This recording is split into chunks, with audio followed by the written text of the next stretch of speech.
Rappin with ReefBum is sponsored by Marine Depot.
Hey, what's up everybody, and welcome back to another episode of Rappin with ReefBum. I am your host, Keith Berkelhamer, and boy, do we have a treat tonight on today's show. We have David Saxby is on, and he has one of the most famous privately owned aquariums in the world. He lives in Hyde Park in London, so it's getting late over there, David, but I'm really psyched to have you on this live stream. Welcome, David.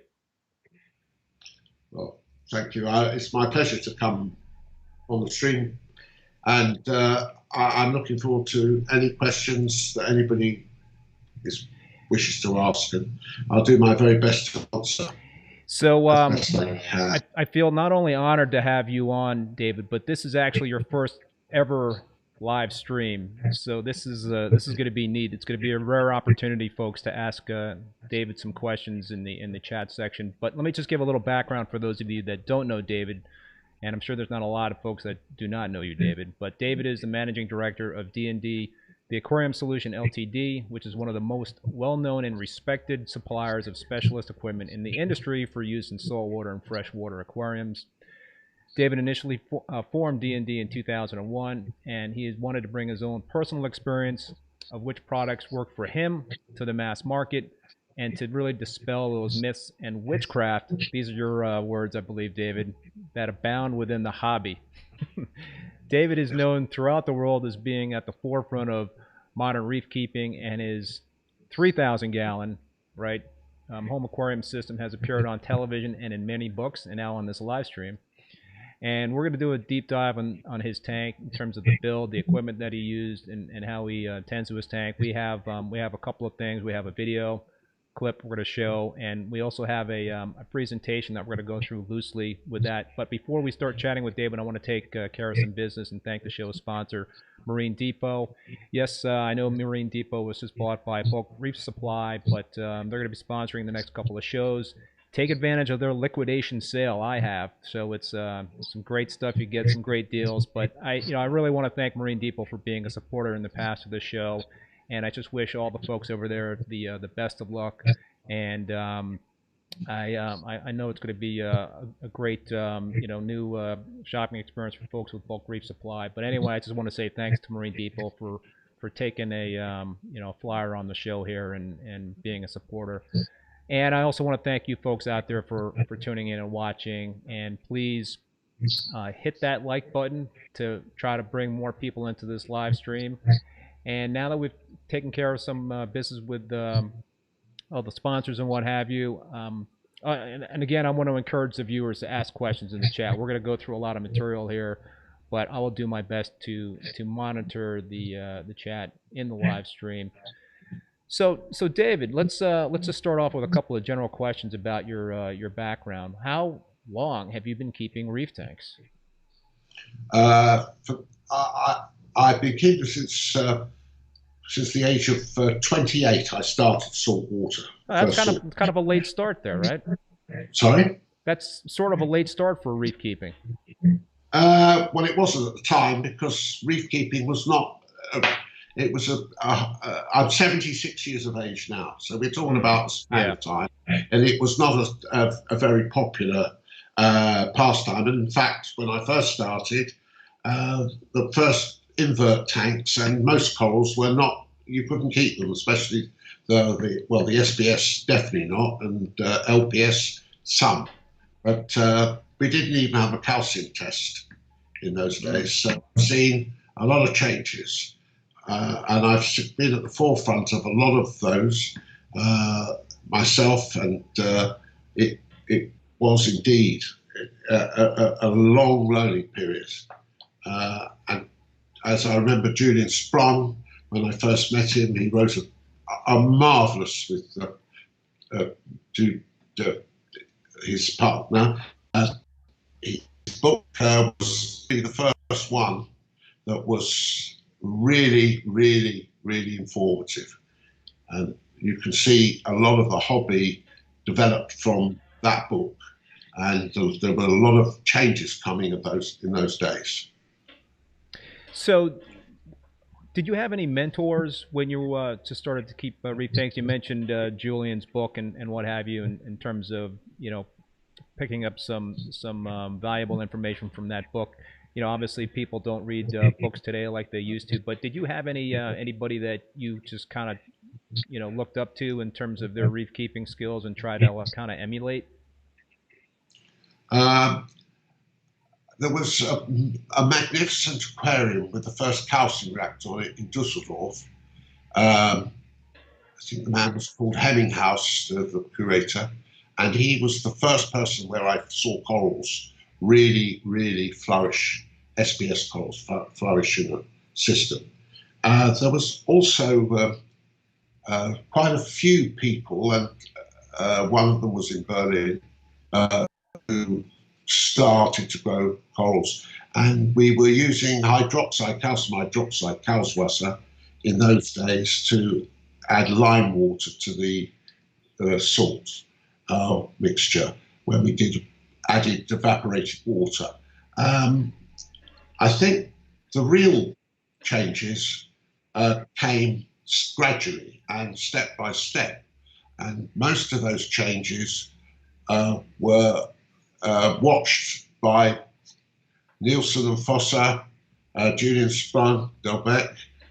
Those people, I sought them out particularly because they were truly knowledgeable in their time. They were right at the forefront of, and I was fortunate enough to be able to meet them and get to know them, a lot of them, and learnt a lot. We had some arguments from time to time about I remember particularly when I used the first calcium reactor, and everybody said that all I'd had was an algae bath for the fish because all the CO2 going in, but that never was the case. I was very early to use a calcium reactor. It was the answer to a lot of problems at the time. Phosphate, I was the fourth person to use a phosphate room of like Röhrfoss. Yep. Fourth person to use such a hydroxide, what is it called, ferric oxide material. It was revolutionary in its time. If you picked up a magazine when I first started, 9 out of 10 questions would be, how do you stop algae? How do you stop this algae? How do you stop that algae? It was very, very, very, very difficult. I think 9 out of 10 questions these days is how do you stop algae? You know, it just seems like that's a. Well, I can assure you, I don't think it's anything like it used to be. I mean, there was no proper cure for it. Used to put the aluminium oxides in. They used to close down all the soft corals because most of you obviously had soft corals for days. No, I think the amount of questions that anybody asks today on phosphates is pretty well, or shall I say algae, is pretty well sorted out. We do have a lot less problems with algae than we had. That's for sure. I mean, Bryopsis is one particular one that people find difficult. Most of the others, I think, now are. So I was gonna kind of get into this discussion with you later on, but since you mentioned it, Bryopsis, you know, if you've ever had that in your tank, how have you been, you know, how have you attacked that problem? Well, I've had, I have had Bryopsis. There are very simple ways to attack it. If you've got a small tank, you take the rock out and start again. And I think I use sea urchins most of the time. I think sea urchins are first class at clearing most of the algae, scrape it right down. There isn't a lot of fish that eat Bryopsis or invertebrates that do it. So, but I've never had it in plate proportions ever. I mean, the other one is cyanobacteria, which was a problem early on, but that also, I've seen tanks of cyanobacteria for 2 or 3 years in the early days of keeping saltwater tank. They could never get rid of it. So but today, what's your advice for somebody battling cyano right now? What's the best way to get rid of it? Well, you can put a pill in there, antibiotic. That's one way. That's the best, the quickest way. Or the other way is to make sure your conditions are better, because for me, cyanobacteria, it does come in my tank from time to time, but it's never plate proportions. And as soon as I alter I run a calcium reactor and a nitrate reactor. The nitrate reactor consumes vodka and also keeps the nitrate down, but not the phosphates, because it doesn't do it. Nitrate reactors do phosphate. So David, we already have a few questions in the chat. I'll ask one question, and then I think we're going to save a couple of the other ones for later on. And then what we're going to do is we'll show that video just to give people you know, a look at the tank that don't recall seeing it before, and then we'll go through the slideshow. But one question is from Macy's Daddy: does David do group or private tours of his tank? I have had hundreds of requests for people to see my tank, and I always try and grant them. It's been a principle of mine. I've been lucky enough to have the capital and the opportunity to have started with a small goldfish when I was 8, and managed to build up several reef tanks, one after another, getting bigger and bigger. And I cannot tell you the amount of enjoyment I've had from that. And if I can pass that enjoyment to anyone, it always gives me the greatest pleasure. That's great. All right, so David, let's. I'm going to start playing the video of your tank, and this is actually video clips from the tour that George from Coralfish 12D did back, I believe it was in 2019, and you'll see it come up in your feed probably in another 10 or 15 seconds. But it's just showing some highlights in terms of the corals and the fish. You've got a lot of fish in that tank. I don't know if you could see it coming up yet or not. Yeah, it's started now. Yep. So Talk to us about the animals in the tank right now. I know before the live stream, you said a lot of the corals have been cut back, but can you just kind of talk to us about what you have in there in terms of the corals and the fish? Well, I think this is an impossible guess, but I think there's something like 400 odd fish in the tank. The reason that we can have so many fish in the tank, and by the way, I think it's important to have a lot of fish if you've got corals, if you can maintain the water quality. The reason there's so many fish in that tank is because on a reef, you get a lot of fish. And I think it keeps the corals, it feeds them. Now, this video that I'm just looking at now, that leather coral's still in the tank. It's been cut in half twice. The whip is still in the same place. Most of the corals are in a similar position. Not all. There's a lot I've changed and had to cut away. I mean, all the Hysterex is virtually gone, except for one large piece. And we're now looking at my sump room. The sump room is I've specially built that. The water travels at approximately 20,000 litres. That's because my sump room is in yards about 30 to 40 yards away from my fish tank. The sump room is a very similar height to the fish tank, and therefore all water must come and go and return at equal pace. And if one pump pushes it too fast, it's got to slow down while the other one catches up, and that's done all electronically. It's amazing, and we'll get into some more of the specifics, I guess, in terms of the actual equipment and the setup in the slide presentation. But what are you currently running your nitrates and phosphates at with that tank with so many fish? The nitrate is 0.05. Maybe a drop a little bit lower. Yeah. Between 3 and 5, 03 and 05, PO4, and and I've had it lower, but I think it's better when it's a little bit higher. I used to keep it around 02. That's a phosphate you're talking about.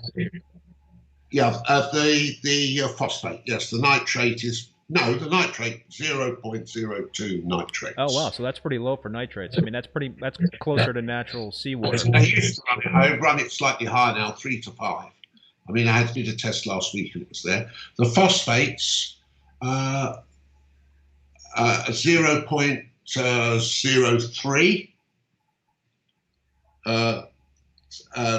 to 6 at the moment. As we speak, I ordered this. I had a test. Did a test. It's around 4 at the moment as we speak. I have 4 fluidized reactors, and they all take a turn to remove them.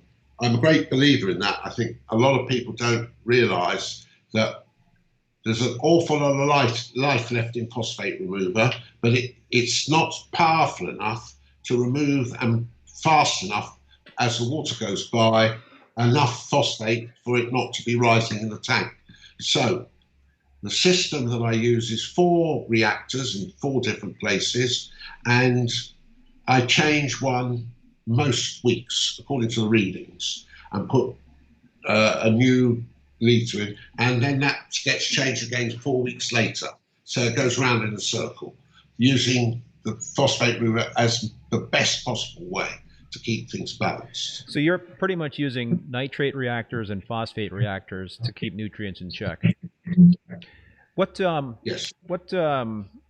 So you mentioned before that you believe having a lot of fish is a good thing because that's what you see in nature, and I think I've often heard people say that they believe fish poop is a really good food for corals.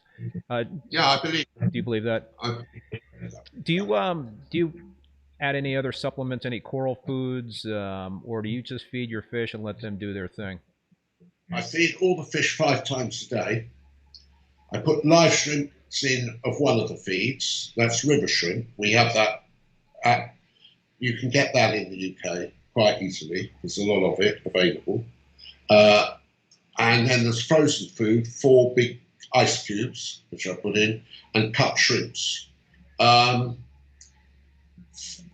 You have to feed 5 times a day. I've got anthers in there that absolutely require constant feeding. Yeah. There's no choice. Yep.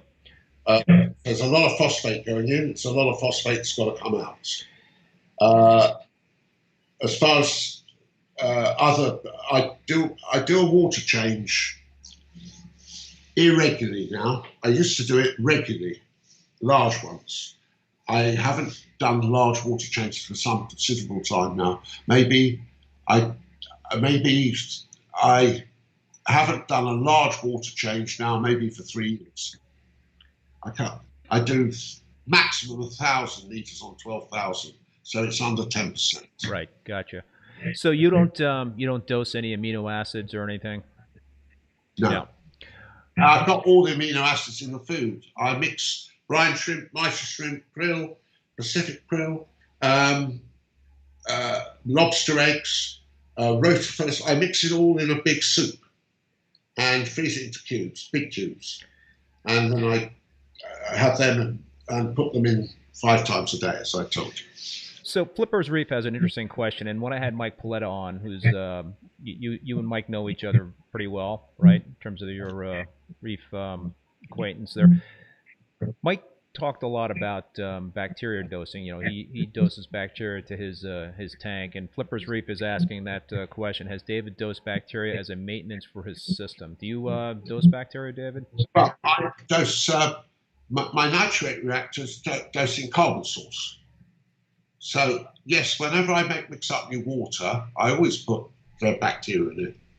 But the carbon source that I'm putting into my tank is enormous from the nitrate filter, where I'm putting in, my nitrate filter is coming out with 0 nitrate at the rate of 14 days. It will fill the system. Wow. So you can see that's running pretty fast. I'll tell you, it's running at a litre every 1 minute and 5 seconds coming out of the nitrate reactor. Wow. So that gives you an idea of the speed. There's a lot of volume going through there. Yeah, and therefore there's a lot of carbon source. And the carbon source is feeding the bacteria. People say the bacteria become single bacteria in the sense that the species die and some bacteria continue.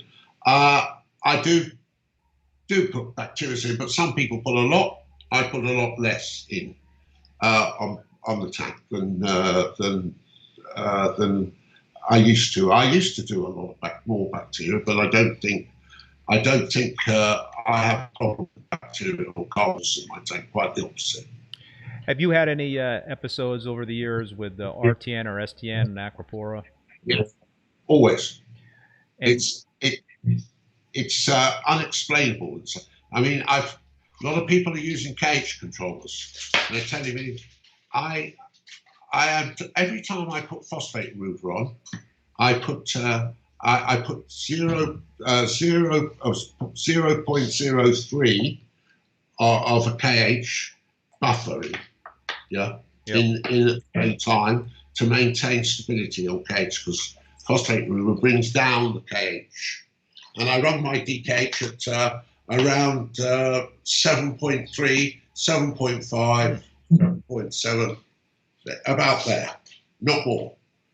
Now, I haven't used a KH controller yet.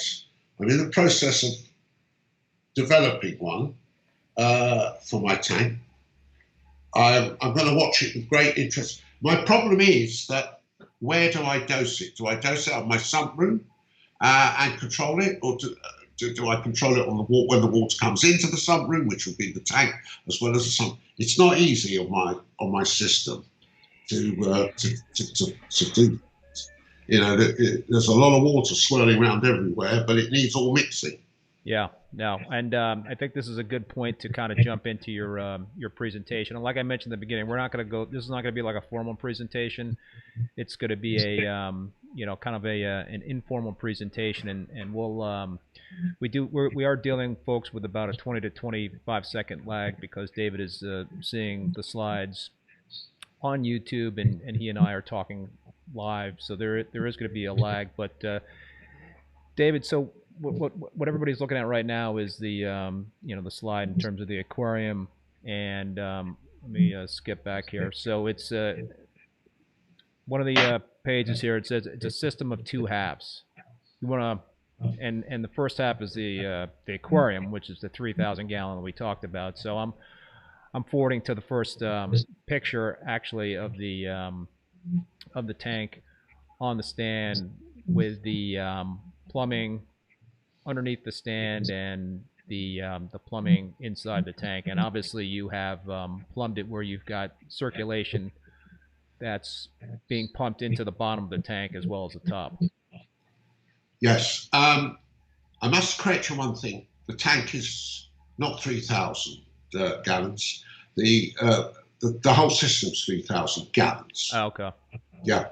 So the tank is about 2/5 of the total of water. Right. Well, we've got a picture here of my tank. It's got closed loop systems, and I'll explain why I use those.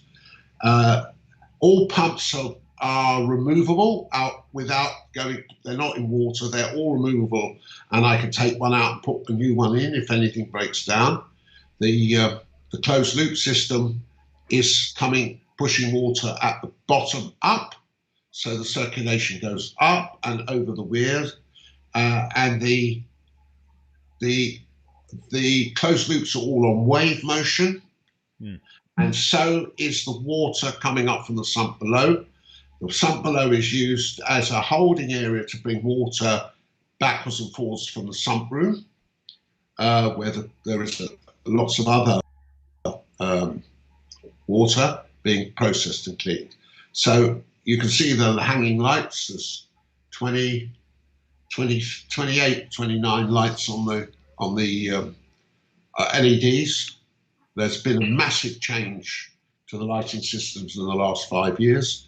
I'm a great believer in LEDs. I think especially the deep water corals, they much prefer LEDs. We got a question from Macy's daddy just asking, how long did it take you to design this tank, David? How many years was this in the making? Well, that's a good question. I had a tank here before in the same place. There was some failure in it in 14 years, but this is a combination of all the tanks I built over my life with all the improvements that I've had to make over the years by learning what problems are.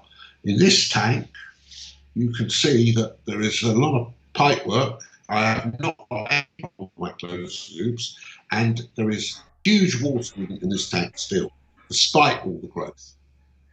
It's really incredible. What are you using for lights right now?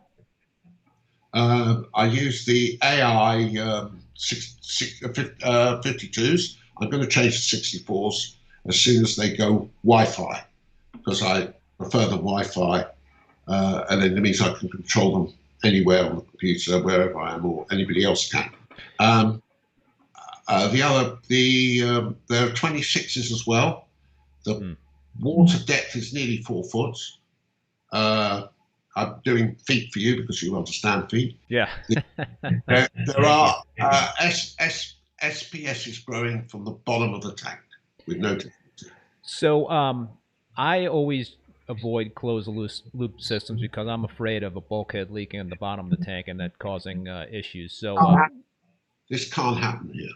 It cannot happen. Bulkheads going through the bottom of a tank here. I will never allow a bulkhead to go through the bottom of the tank. So that's why we're seeing the piping being snaked over the side? No, it goes right up the top and back down again. Yes. Gotcha.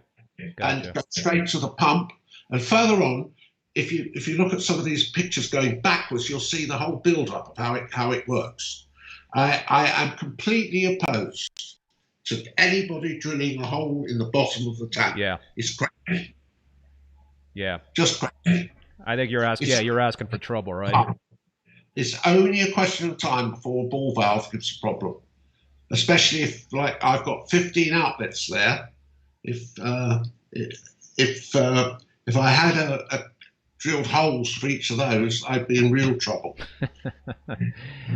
Well, I think another thing that this says is that flow is just so important for a reef tank, and you've got it covered there with the closed loop system, and that's an interesting idea. I never have seen a tank where you run the closed loops over the side of the back of the tank, and that is a great way to do it. Now, are we able to go to other pictures here? Yeah. What do you want to look at? I'd like to try and see the tank bare. I don't know where and how we can do it, where we can go. Can you flick through some pictures quickly, and I'll tell you when to stop? I'm going through the sump room right now. Okay. I've got the.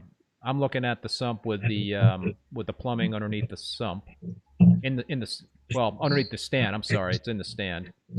Yeah, that's correct. Well, let's bring those pictures up. Okay. So yes. Let me see if we quick tank build from the hallway. That's all the sump room. Right, stop there. Where am I stopping? What slide? Where we're now. Perfect. That's the beginning of the frame in the for the fish tank. As you can see, the sump underneath is there. Now the tank is there, and the closed loops are clearly visible. And also the sump below is clearly visible. Gotcha. I'm on page 15. Yeah. Okay. I think it's 15. No, I can't. It's a bit small. Okay. Let's keep going. Keep going. This is the finished tank. But okay, so now I'm on slide 17. And you'll see that coming up. Yeah, well, you can stop there. Okay. Can you stop it yep, a second? I'm stopping. You can see the 5 pumps that run the closed... Oh, it's gone. Why does it keep carrying on? Can you not stop it? I know. This is... I apologize to the folks out there. I'm kind of cruising back and forth through this thing. I've stopped on page 17. Yeah, but can you go back where you were just then from the other side? Let's go back. You want me to go back a couple of slides? Well, I don't know whether it's back or forward, but I want to go to the bearish tank, the bearish frame, which you just had. Okay. Back. Yeah. There we go. I might be too slow for you. Let's see. So yeah, now we've got no tank on top of the steel stand. Yeah, that's what I'm okay. It hasn't come up here yet. Yep. But I could see all the pumps underneath for the closed yes, loop. That's the one. Yep. Where is it? It's not on my video yet. Just amazing in terms of all the pipe works. Here we are. Now here you can see all the flexible pipe work going underneath the tank, coming from the 5 pumps on the opposite side. We have a view of that side. There's a roller filter, which is all the water from the tank goes through that. I've got 2 of those. All the water that goes out to the sump room goes through that first, taking out as much detritus as possible. Right. So underneath you can see the pipes going round, and then they will go up. Let's go to the next picture now. Okay. So now we've got the tank on top of the stand with the pipe works inside the tank. That's what I'm looking at.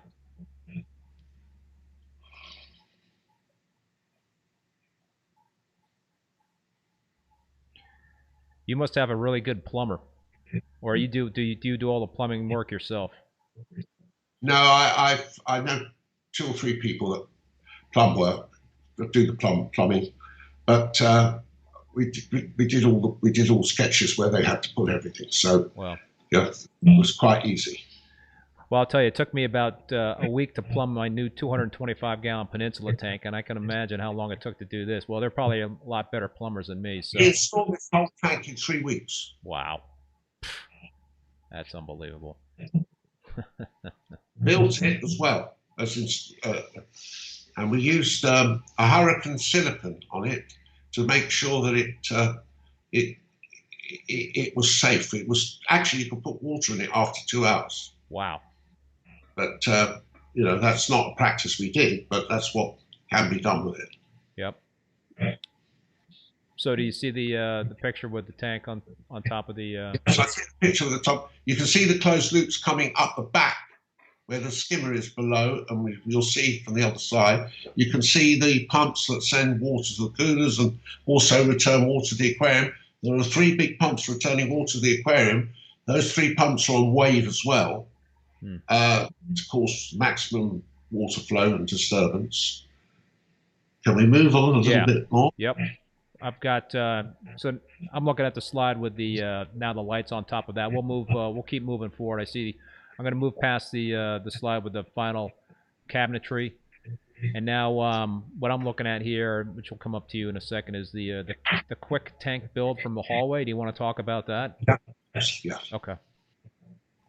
So I'm on slide 24 when it comes up on your side. So. Here we go. Yep. They're all closed loops at the back. You can see now. You can see the tank in a finished version there, and now we're going to the hallway. Yep. On the other side of the tank. Yep. Because it's an L-shaped tank. It acts as a wall. So on the other side of the tank there, you can see all the pumps below. You can get them all in and out with ease. Every pump can be taken in and out. There's one of the phosphate reactors I talked about. The skimmers behind there in a sump that belongs to the sump system.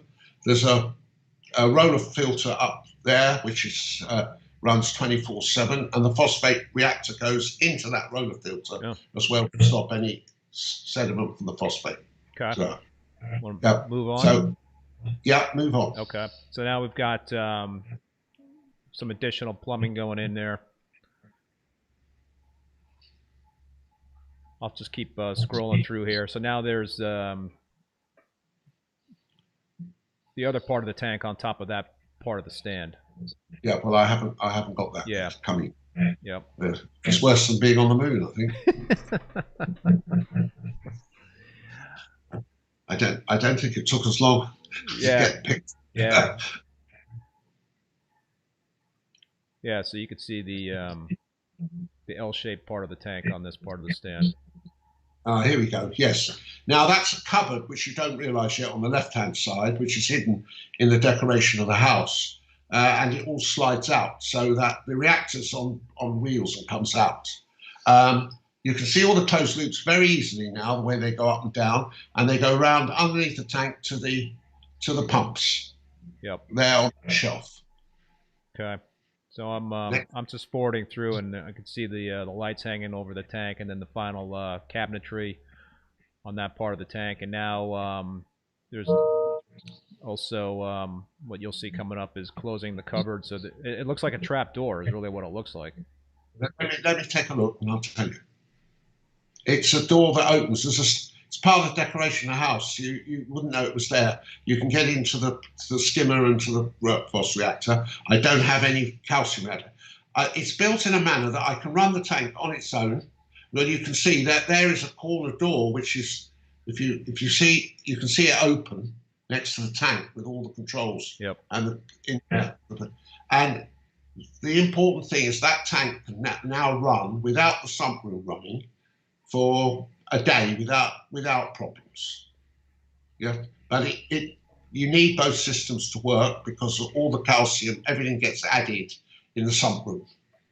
Calcium reactor, nitrate filter, skimming is also out there. Like 2 skimmers out there, 1 in here, and so it goes on. Carry on. Yep. And I'm forwarding through the slides, so hopefully we could both be in sync. But now we're looking from above. So the tank from above, and I could see the frame of the stand from above. Yes. Well, now you can see the layout of it very clearly. There's no wow. Sumps are underneath. There's no tank in there yet on top, and there's a sump also where the skimmer sits, which you could see. Yep. So let's on with the next one. Yep. Yep. Pretty unbelievable. So yeah, what you'll see coming up is, folks, the layout from the top in terms of the plumbing and the closed loop. Just amazing. The detail that went into this, David, is just mind-boggling. There are the closed loops. Yep. Yeah, you can see them now going to the pumps and back. By the way, there's another important thing. I wanted this tank to have a thin glass frame. And one of the problems with that is that all the corners had glass strips from top to bottom, and the doors were all in glass. The reason I wanted them in glass, can we stop and go back to that picture? It's just gone forward again. If we can stop it a minute, because I want to explain something there. Yep. The wires. Yep. You want me to go on to the picture?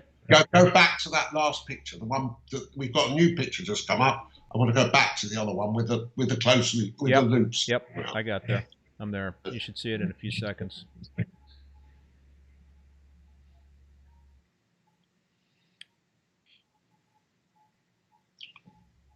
What are you using? 1 inch and 1 1/2 inch PVC pipe? Sorry. Are you using?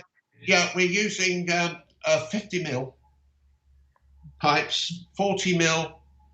And 50 mil pipes. Okay. Suction for the water, 50 mil. In other words, the suction side. Pressure side, which goes to closed loops, is 40 mil. Okay. Yeah. Gotcha. But what is important here is something very different to what you're used to. You've got you can see there's a glass stress bar going round the tank. And then where the funny angles are, there's a stainless steel plate. Oh. And that plate and all the rest of it has only got wires. You can see the wires, they're white on the top. And they are glued, the blocks are glued with a pin into the stress bars. Huh. Now, there are no crossing stress bars, only wires.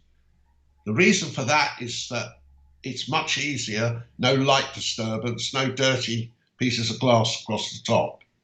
So again, that's a very unusual construction. Yeah, I've never seen that. So it looks to me like you've got Euro bracing, but you're using these plates. It's not a Euro brace. It's not a Euro brace. It's standard cross. I'll tell you what those stress bars are made of. 2 12 mil, one on top of each, laminated together. A normal glass, not toughened. The tank was toughened glass of 2 12 mils.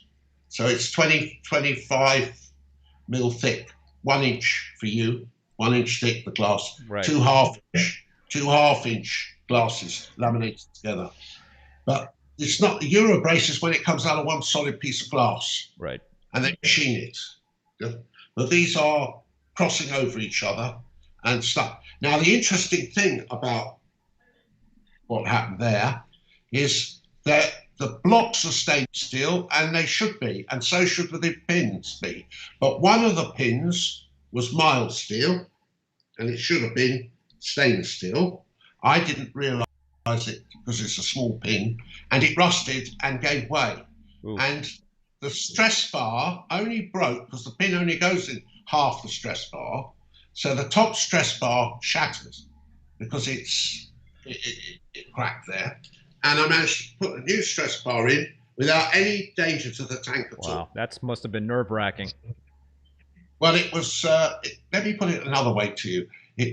When I saw it, I was very worried about it, but we did it within a day. Put it right. So yeah, I praise myself for having double stress bars glued to each other. So, which I never saw as an accident, a remover, but because I couldn't get glass 25 mil on a stress bar, I didn't think it was appropriate. That might have been a sleepless night for you there, right? In terms of when you noticed that problem pop up. I think the most sleepless night I had is when a bristleworm drilled a hole right through and the silicon. Yeah.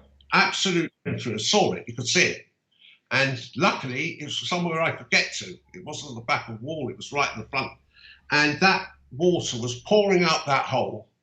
And I thought, my God, what can I do about that? Because it was behind a panel. Oh boy. But we got the panel off, and we put some silicone back on at that point. But that is one thing that people, it couldn't have done it anywhere else, funny enough, because of my glass corners I put on. It could never have made those holes, even if it drilled a hole elsewhere. It wasn't anywhere. That was one of the only non-protected areas where it drilled a hole through. So it shows how careful you've got to be when you have a tank. I just want to make sure people understand. So this aquarium is in a flat or an apartment, as we would say here in the U.S. And can I assume that the tank is on the first floor of the flat? No, you can assume it's on ground level. It's ground floor. Okay, right, ground floor. Garden as well with it. It's like a house more than a flat. It's 4 houses, vertical houses, converted across. Very old building, and they're converted across. So it's about 3,400 square feet. So it's a large flat with a terrace and a garden, huge garden outside, and it's on ground floor. So this cannot go through the floor to somebody else's home. Yeah, that would not be good. So I'm assuming the tank was built inside of the flat.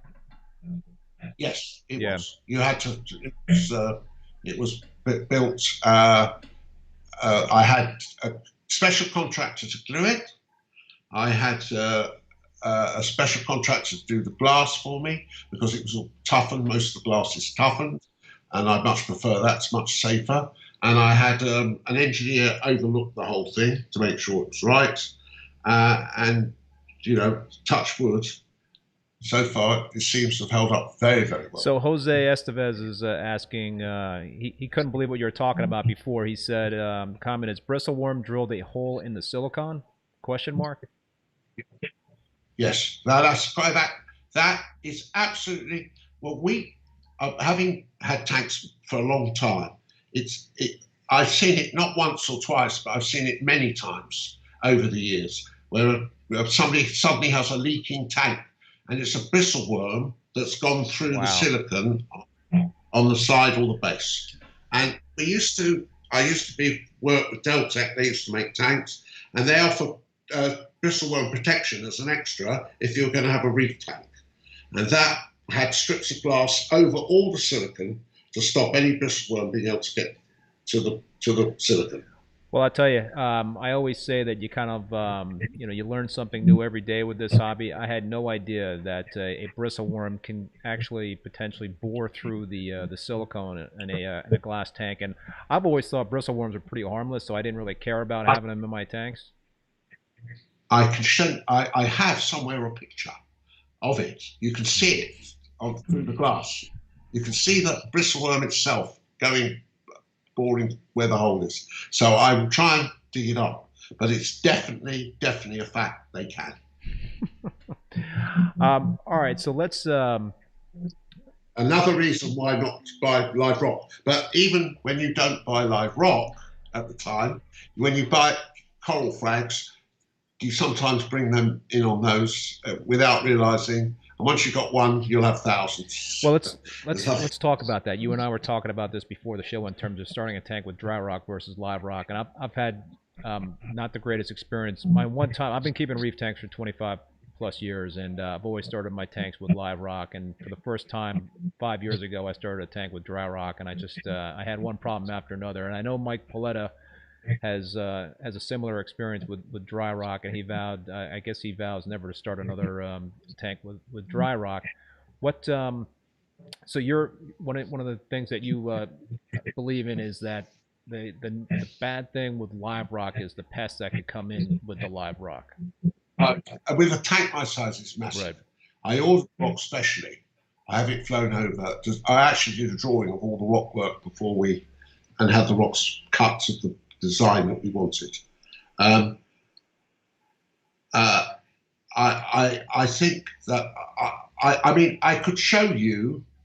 I can't do it now, but I might send you a picture of the tank when it was first filled with water, and I'll show you the algae that were.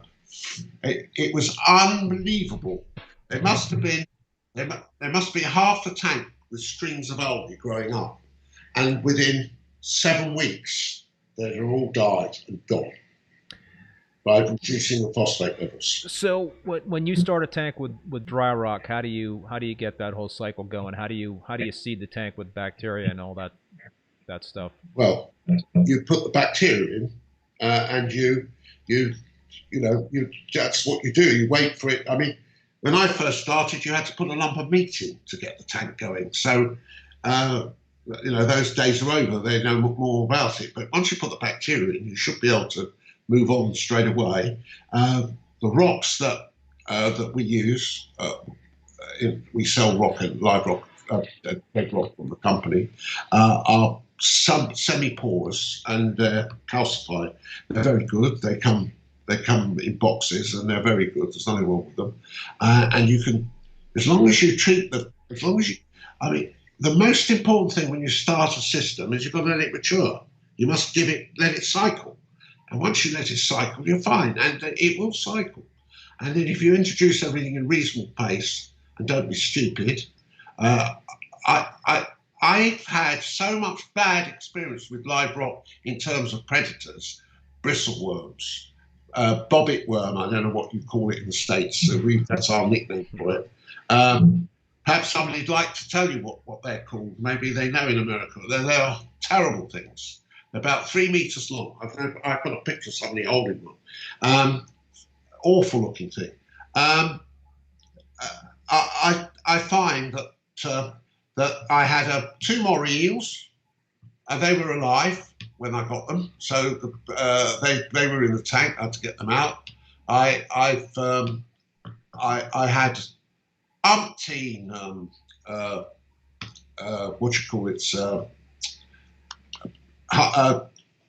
what do you call those? Aptasia? Yeah, no, not Aptasia. The ones the mantis shrimps. Oh, mantis shrimp, yeah. Hundreds of mantis shrimps. In my day, I had to put an octopus in to get rid of mantis shrimps. And then we had to catch the octopus, and that's another story all of its own. They spent weeks trying to catch this octopus. But they're pretty smart from what I understand. They're pretty smart from what I understand. Very clever. I used to feed him on chicken. He was a wonderful animal. Wonderful animal.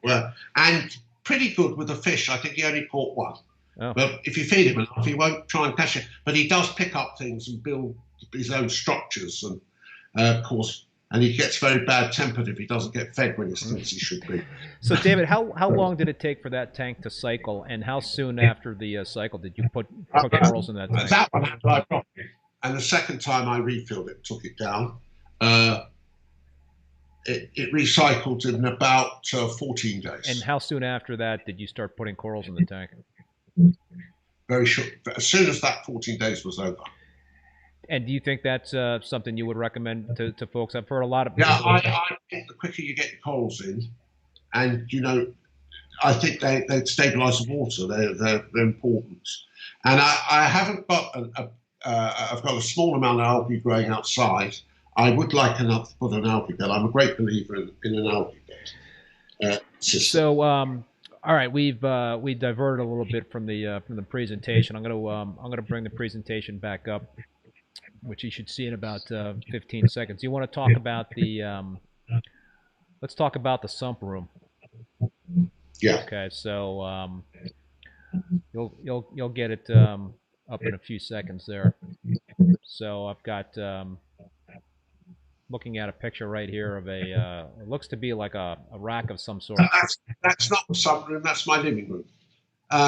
Well, you wouldn't know that. There's a couple of doors into the study part of it. That's my tank in the house. So at the moment, I don't know, but it may be sump room. We're on a sump room now. Yes. Good. Yeah. Right. Well, basically, it's a cellar underneath the road, or 2 cellars underneath the road, to be honest with you. They were vaults built for storage of wines and other things. I think. So this is actually underneath the road. Underneath the road, yes, outside the building. Yeah. Wow. The house is about 18 something, I think, and they built those there. So here you can see the layout of the sump room. you've got a view through the walls as if they weren't there. You see the water comes into the little blue box, but actually now you've got the machine. The water comes in to that machine, that roller filter, and all of it coming from outside, from inside to outside, will go through that roller filter constantly, all the time. And then that will deposit the water in the vats there, and you'll see they're 1,000-litre vats. So there's 1, 2, 3,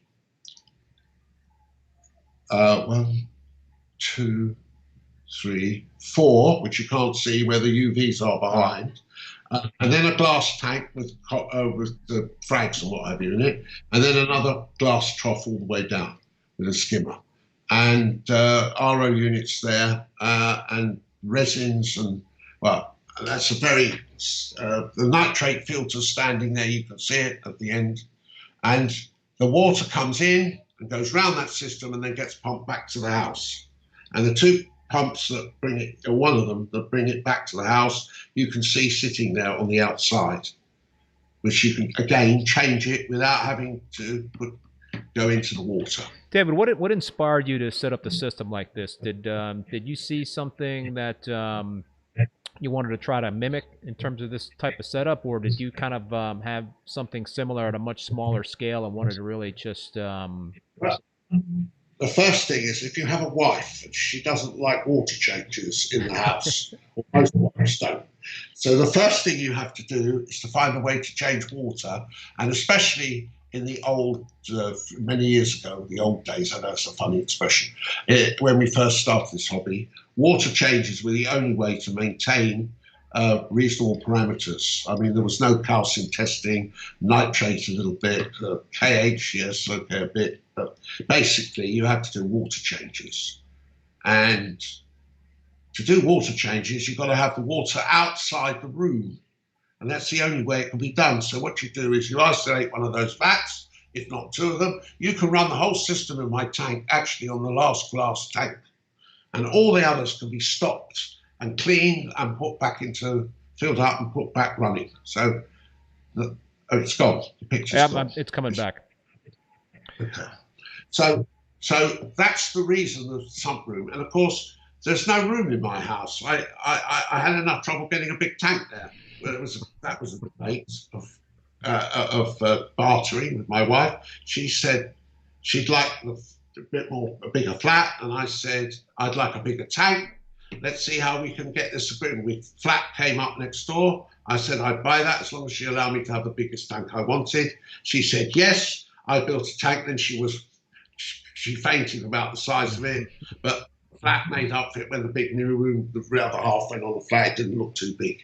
So, you know, it was a question of compromise as usual.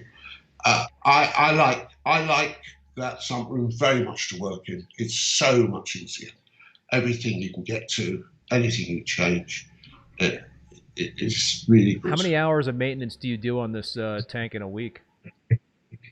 Well, I can tell you very easily and answer that question.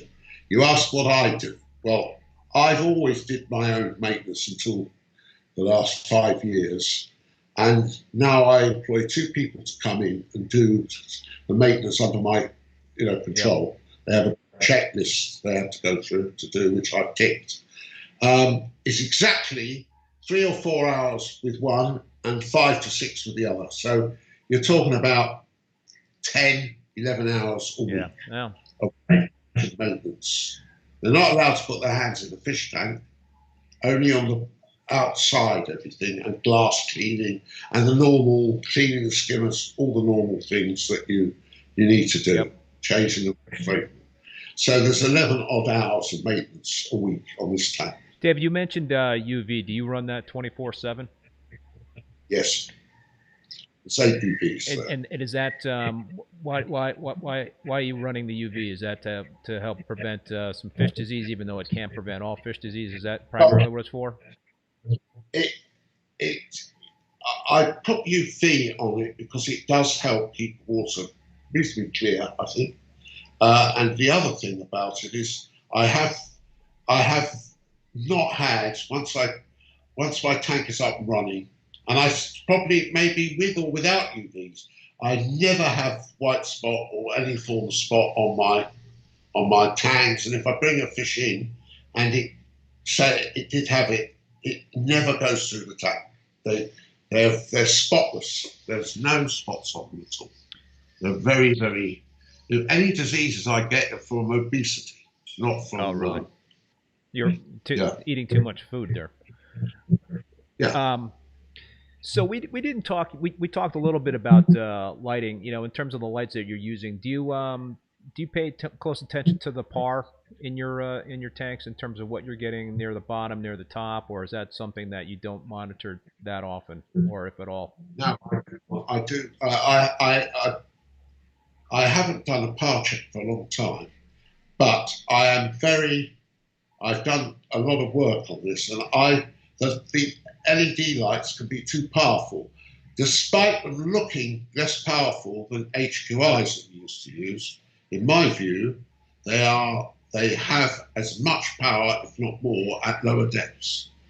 And that is a fact, I'm sure of. Now, I love the LEDs because at night, the tank looks just amazing, to be honest with you, as well as during the day. Before we had it just during the day with HQIs. There's very little heat given off. I have a cooler, but it runs very, very, very little. And I've really come to really grow to like these. So you could do your own spectrum, and corals seem to thrive much better. I don't know whether other people found that same experience. I mean, when we first put them on and I used them, you had to get used to them. They're different behaviour than. I think you need better conditions than you did with HQI. You do need to keep the parameters correct more, but the lighting seems to me is so much better now than it ever was before. What kind of spectrum do you run on that tank? Well, on our website, if anybody wants to go to D&D, there is a chart there showing what strength of each of the bulbs and when.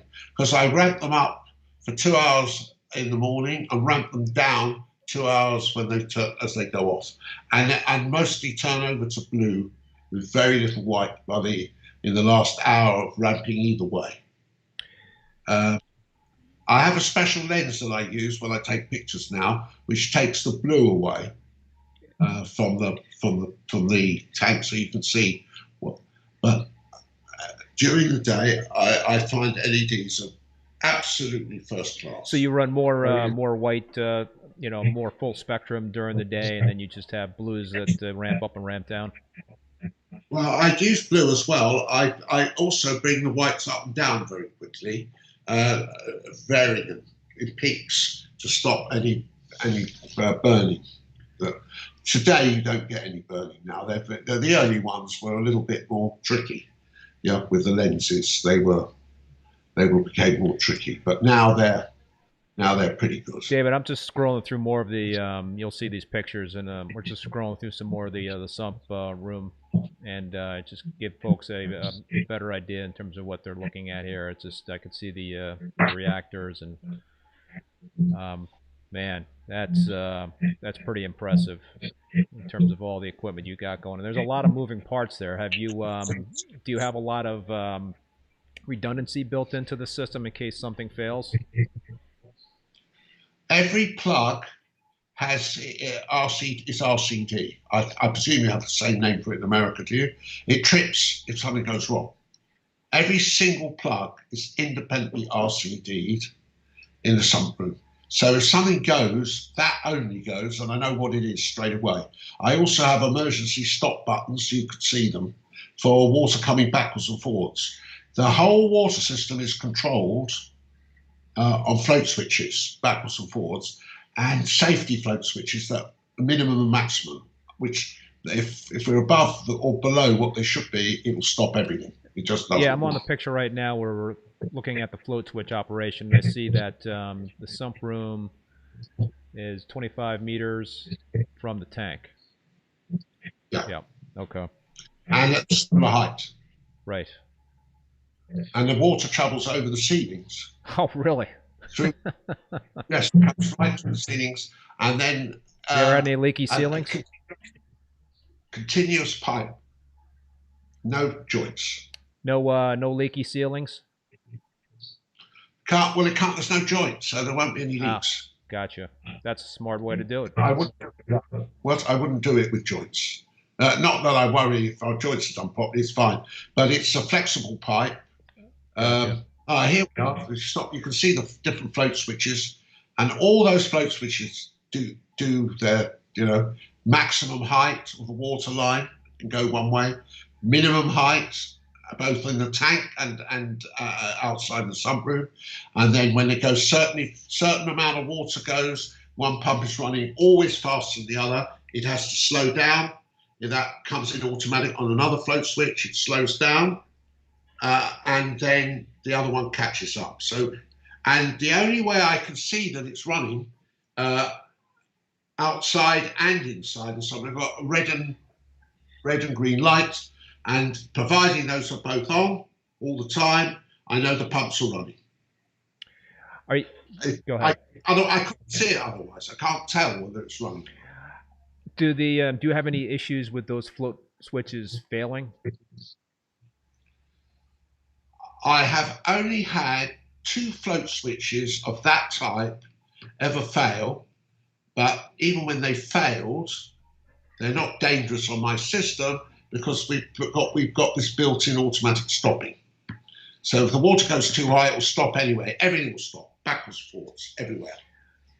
Stops inside as well as outside. Wow. Well, so it runs very successfully. I mean, it's run for years, really successfully. I'm completely satisfied it's 100% safe. So we're looking at the kind of the final view here in terms of the setup with the aquarium on top of the stand. Do you want to just kind of give a final wrap up in terms of the setup? Yes. Well, here we've got the long side, and you can see the pipes coming down. You can see underneath the sump underneath the tank, and you can see 1, 2, 3. There are 3 motors there. One of them is to send the water backwards and forwards to the sump room. One of them is for the cooler, which goes to a heat exchanger in a courtyard near my garden, where my garden is. There's an area where the water's pumped around that, and the pump goes down when we're not calling for cooling. The pump will slow down to about 25%. So, and as soon as it asks for cooling, the pump will speed up to full power. David, do you mind sharing what your utility bill is in a month? Yeah, well, I don't pay for the tank because it's a company asset. I don't pay for it in the sense I own the company, so I do pay for it because it has to be paid for by the company, and it would be my money that I will be getting from the company. You don't have to answer that question. I'm just pulling your leg. I'll answer it in a second. Okay. The electricity use on that tank is about 10,000 to 12,000 a year on the sump room in the pounds, not dollars. That's not bad. No, all the equipment is the most modern of its type, electrical saving. The pumps, the skimmers, everything's got very low, very high efficient, the latest efficient. Look, LED lights. I used to have HQI lights on the tank. They were costly to run. Yeah. I've actually reduced constantly the electricity use. Oh, really? So David, it's 6:10 my time, and I guess 11:10 your time. I want to be respectful of your time. It's getting really late over there. I see a couple more folks making some comments in the chat. Well, do you mind if we just hold on even for a few more minutes? No, it's fine. Absolutely fine. Okay. I'm not tired. I will be afterwards. But do you have a backup generator? I've got a backup generator, but I've never used it. You've never? When you say a generator, it's a small petrol running little thing. But I would only keep the. We don't have a lot of power cuts in London, so we're very lucky. I would only keep the pumps flowing the backwards forwards wouldn't work, but all the closed loops would work on the tank, and the skimmer would work. And that's basically it. You know, the water. That's what it would run. It can be run like that. I've done it. I've tested it, but I've never had to use it. Gotcha. I'm just looking at some of the comments here, and I see Stuart is sending me some pictures. He said he emailed me images of your tank on day 1 and after 2 years showing algae on the live rock.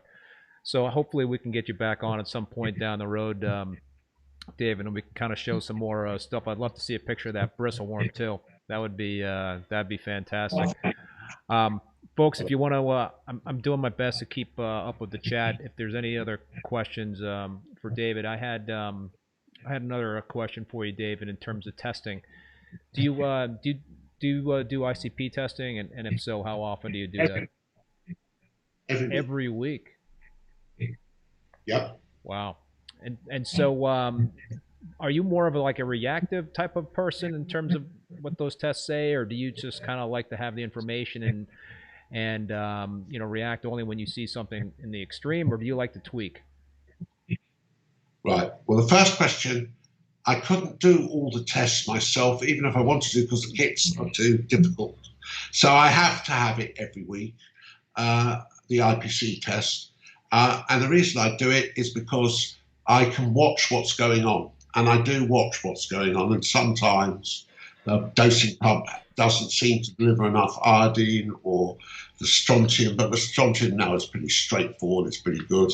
The molybdenum is pretty good. I've got them all running pretty well, but I like to check it, and I like to see it, and I like to keep, phosphates are very movable, nitrates are not shown, but phosphates are on the IPC. You know, what else do I have? Magnesium, but very rarely have to put magnesium in the tank. Let's go on. What else do I look at? Heavy metals, don't get any of those anymore. Sometimes the occasional, when I've used the tongs in my tank, I noticed that the aluminium has gone up a little bit, but not harmfully. What else? I mean, there are a lot of elements there, and I try to keep all major elements within my parameters all the time. And sometimes I fail, not for any other reason than something stopped and I didn't realize it. Do you use any you know, monitors, you know, automated monitors like an alkalinity monitor, or you know, how? I guess you do not. I spend more time calibrating than anything else. Anyway, I've always believed that if a pilot saw a hill and he was looking at the hill in front of him and he was told that he was high enough, he wouldn't fly into the hill. He'd just go, he wouldn't take notice of it. He'd just go up and I'd go over the top of the hill, I hope. And running a fish tank, you need to keep your eye on what's going on. You need to look and see all the time. You're the very good judge when you see a fish tank, how well you're keeping within the rules. So, I mean, we keep water. I always tell everybody what we are is water keepers to start with. Then we add the fish and the corals, but we have to get our water right, because without the water, nothing happens. So along those lines, if you had to give you know, advice to somebody, and the advice would be, what are the top, you know, if you had to advise somebody the top 3 things to, you know, that are important for success with reef keeping, what would those top 3 things be? Never stop listening. Absolutely vital to keep looking at what's going on. Never fix your opinion so firmly that it can't be changed, because it's important to change. I mean, we've seen many changes. The other most important thing to do is to check what your water quality is like, and you must be within certain parameters on that if you want success with the more difficult things. And I suppose lastly is don't try and break rules that cannot be broken. Yeah. And that's very often I hear people say, well, I've managed to do that, and then people tell me it's difficult. Have the, you know, 3 or 4 of the wrong species mixing with each other, for example, and then one day they'll find one of them has died. Yeah, you've got to be prepared to learn when you're reef keeper, because you don't stop learning. You just told me just now you heard something you hadn't heard before. You bristleworm drilling, you know, those things happen. I've seen them. I've had years at watching things, and even today, I mean, the colours of our corals are great. The amount of water movement's great. The controls, the chemical balance, just great. None of those things could be done, well, when I was 28, 36 now, call me 30 and call me 30. So 30 to 75 is 45 years ago. None of those things existed. There were no tests for calcium, no tests. You had a freshwater nitrate test in O2 and O3, and maybe ammonia then. The KH came in a bit later. You know, you relied on the salt manufacturer to get any balance in your system, and that's what you relied on. And when you did your water changes, your tank showed that you were relying on it because the things perked up, and then they went back again. Gotcha.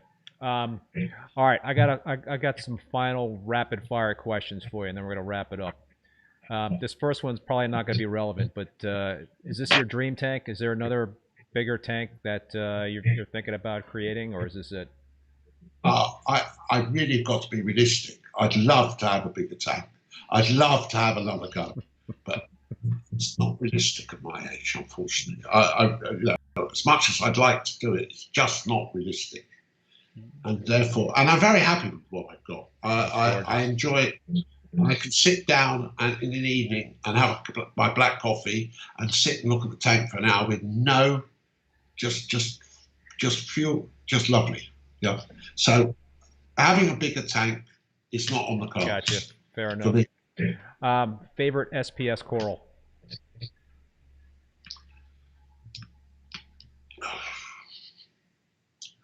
Well, I like the plating corals. I like the staghorns, but staghorns are very. All SPSs are. There's some beautiful SPSs. This question, I don't have a favourite. I have a favourite looking tank, but not a favourite coral in the tank. They're all very similar. Most people who look at the tank, who don't know anything about corals, think they're repeating each other. That's how similar they are. No, I think there are so many wonderful corals. I mean, I'd have a tank of zoas, to be honest with you, if I had a second tank. But I don't want a second tank. But if I ever had one, I'd put a small tank in with zoas because I think they just look super. Some of them today are just beautiful. Well, you answered my next question. The favorite LPS coral. I'm gonna assume that's zoas. Sorry? I was going to ask you what your favorite LPS coral is, so I think you answered that question and with the zoas answer. Well, I like Trachyphilus and Lophilus and all the others as well. So, but I think some of those zoas in the early days, and even now, you can have varieties that just plague your tank. but I've got something that keeps them under control. And don't ask me what it is. Maybe it's that worm. Next and last question. Favorite fish? Shoals of blue eyes. The avogod. The small. I like shoals in tanks on my size. Yeah, the Ambias are beautiful. I've got quite a lot of wrasses that I love. I really do love them. I'm not allowed to keep angelfish. I've only got 2 angelfish in there, and they're capable of living in a reef tank. There are others that are capable of living in a reef tank, but they can't be with Trachyphilus or those LPS. So it's a question of priority. Yeah. It's just what I love regal angelfish, and in my established tank, I couldn't agree with you more, but I can't keep them. My 187-gallon tank, I can't because I have LPS that he would just mow down. I've got zoas and what have you. But my new tank, I put a regal in there because it's going to be an SPS dominant tank. So fingers crossed. Well, you can keep the regals I've seen kept with LPS, some LPS and SPS, some, but very few. It's a risk. Yeah, but I love them, but you can't. You've got to make a choice. It's not possible to have everything. Yes, so true. Give or take. So, David, let's wrap it up. Any final thoughts tonight? Well, I'd like to thank you for helping so much to make this possible to talk about it. And I would say that I've had a very enjoyable evening. And I thank everybody who's been listening, and I hope they've gained something from it. And if anybody wants to ask me any questions, they can drop me an email and I'm very happy to answer it. And if you want my email address, you can find it through the company. Yes. And folks, you could also drop some questions in the chat after the live stream if you want to too, and I could forward them on to David if you want to do it that way. But David, thank you again so much for taking the time, for staying up late. Really enjoyed this chat with you. So I know everybody else on the live stream appreciates it as well. So thank you so much. So that'll do it for this show. I want to really again thank David for spending the time. I also want to thank Marine Depot for being the sponsor. And like I mentioned at the beginning of the show, yes, they are still, doors are still open for a couple months. They're having a big liquidation sale, so take advantage of it, because I've done it a couple of times. So you can get some really great deals with their liquidation sale. But I also want to thank you folks, the viewers out there, for tuning in and for being so engaged and asking questions. So my next live stream is going to be on Thursday, July 15th at 7 p.m. Eastern Standard Time with Jason Mack, who runs a dino support group on Facebook. so that should be another great show for all you folks out there that are battling dinos, and I've been one of those folks. And should be another great show. So until then, be safe out there, and we will see you next time. Thanks, David. Thanks. Take care.